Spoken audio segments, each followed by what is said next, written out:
Dessas proteínas, a gente tem a H2A, H2B, H3 e H4. 2 de cada. Entenderam?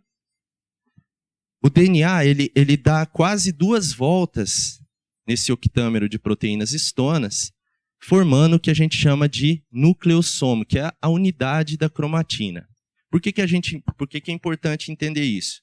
A gente tem que entender como que é formada a cromatina para entender como são feitas essas modificações epigenéticas na cromatina. Agora a gente já não está falando mais de modificação no DNA.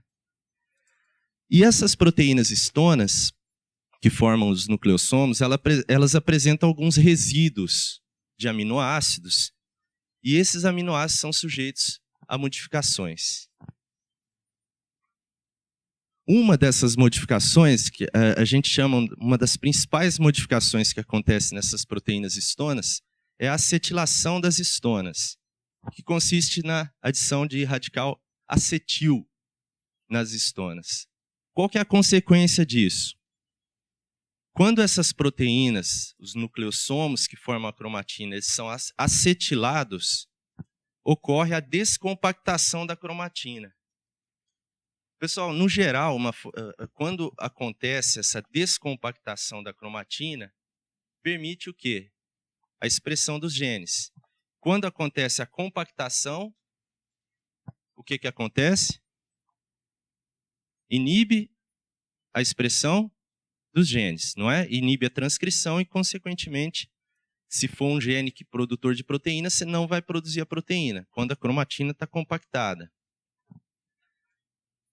Essa acetilação, então, ocorre por meio de enzima chamada histona-acetiltransferases. O nome fala o que ela faz. Ela transfere acetil para as histonas. E o que vai acontecer com essa expressão? Vai ativar a expressão gênica.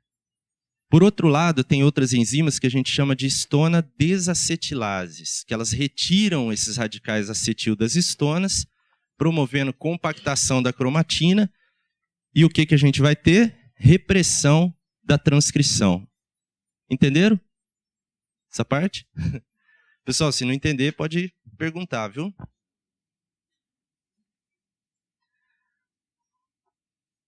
Existem outros mecanismos epigenéticos, pessoal, a gente não vai falar de todos.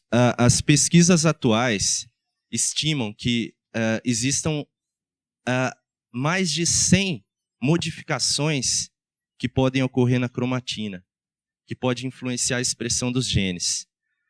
A gente já falou da acetilação das histonas e agora outro mecanismo que é chamado de metilação de histonas. Lembra que a gente falou de metilação do DNA, não é? Quando acontece a metilação do DNA, ocorre o quê em relação à transcrição? Você não tem a transcrição, não é verdade? Agora, quando acontece a metilação das proteínas histonas, a gente vai ter uma repressão transcricional ou ativação dependendo de onde que acontecer essa metilação. É um pouco mais complicado do que a metilação do DNA. Daniel, posso tirar uma dúvida? Pode. No caso, a metilação no DNA acontece na base citosina. E a metilação na histona acontece em que estrutura? Desculpa, eu não sei se eu consegui. Acontece que as proteínas histonas, elas têm... lembra que a gente falou que o nucleossomo é formado por proteínas histonas, tá? E essas histonas, elas têm alguns resíduos de aminoácidos, como se fossem caudas. Até o termo em inglês é caudas das histonas, né? Que eles chamam. Então, são nesses resíduos, nessas caudas das histonas, que acontecem essas modificações. Por exemplo, aqui nesse caso, a gente está falando de metilação das histonas.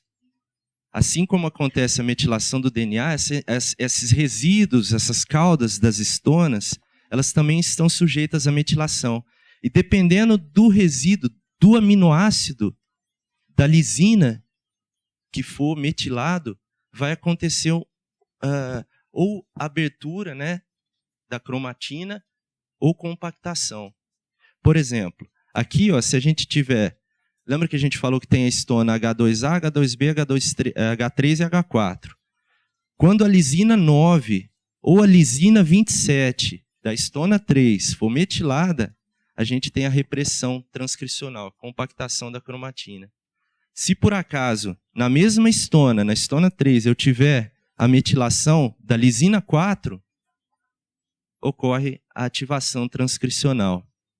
Isso, pessoal, isso é chamado atualmente de código das histonas. Tá? Dependendo de onde eu tiver a modificação epigenética, vamos pensar, pessoal, em modificações químicas que estão acontecendo nessa cromatina. Essas modificações, elas alteram o nosso padrão de expressão dos genes. A gente já falou de acetilação de histonas, agora estamos falando de metilação de histonas, e a gente sabe que as histonas estão sujeitas a várias outras modificações que também vão promover alterações na expressão dos genes. Como, por exemplo, fosforilação, ubictinação, ADP-ribosilação e várias outras. E cada uma com uma consequência em relação à repressão ou ativação transcricional. Então, o que a gente sabe hoje é que para que todas as funções das células ocorram de forma correta, além do nosso genoma, as células devem ler também um outro código que é chamado de epigenoma.